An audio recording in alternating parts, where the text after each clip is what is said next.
everybody. Sorry it's been such a long time. I hope you've all had a really lovely Christmas and New Year. And we're going to start off the new year with this story. It's called Titchy Witch and the Disappearing Baby. Here we go. Titchy Witch was a happy little witch while the baby was inside Mummy's tummy.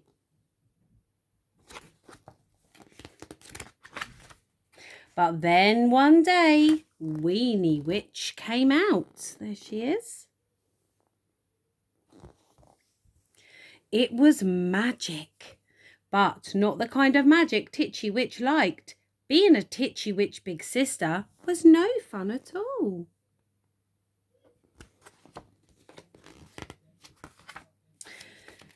Titchy Witch didn't think much of Weenie Witch.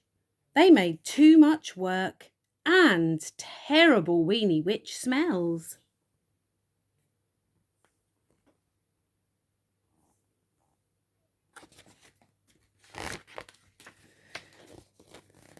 Titchy Witch wanted Mum to play with her and feed her mashed beetles and bananas and cuddle her and sing to her. This little witch went a-hunting, but now Witchy Witch was always busy with the baby.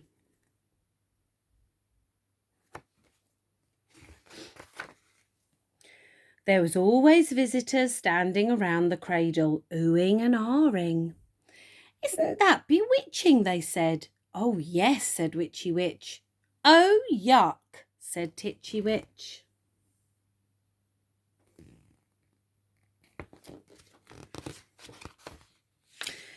When Titchy Witch went to find Dad, he was busy too. Wendell was always in the workshop testing spells for his new book. Even her mum's cat, Catabogus, was too busy with Weenie Witch business. He twitched his tail and disappeared.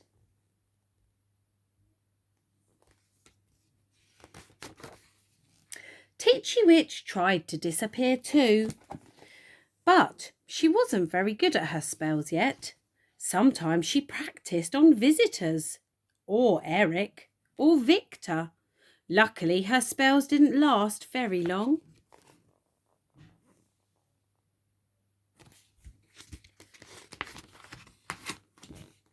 One day the baby was crying, even more than usual.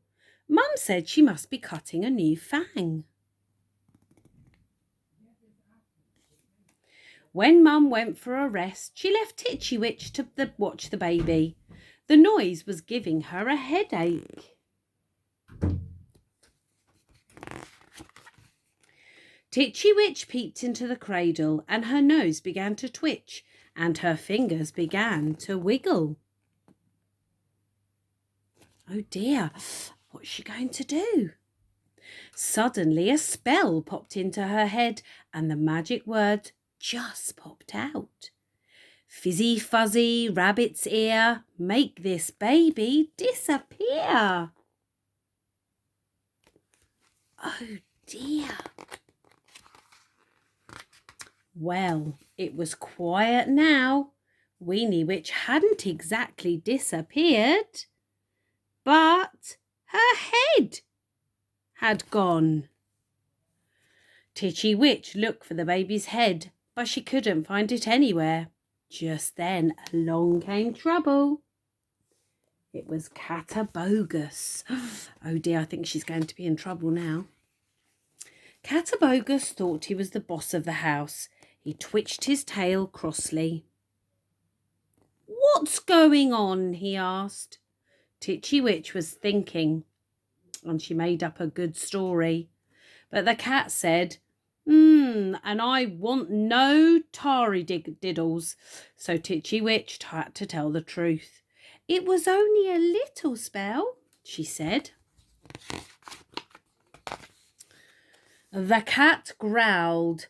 Little witches and little spells usually added up to big trouble, he said. "And who will have to put it right?" he asked.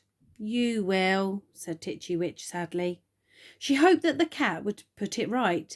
Now, this minute, she didn't like having a baby sister without a head.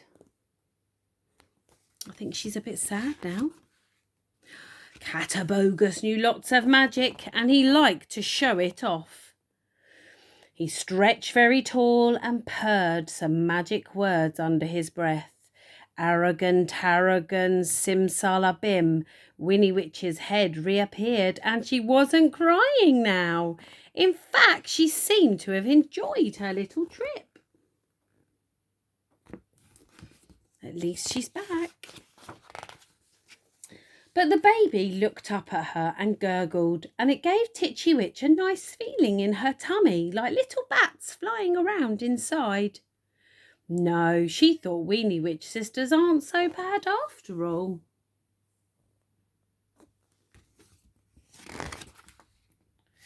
That's the end of our story today. It's nice to see you, and I'll be back again tomorrow with another story. Bye!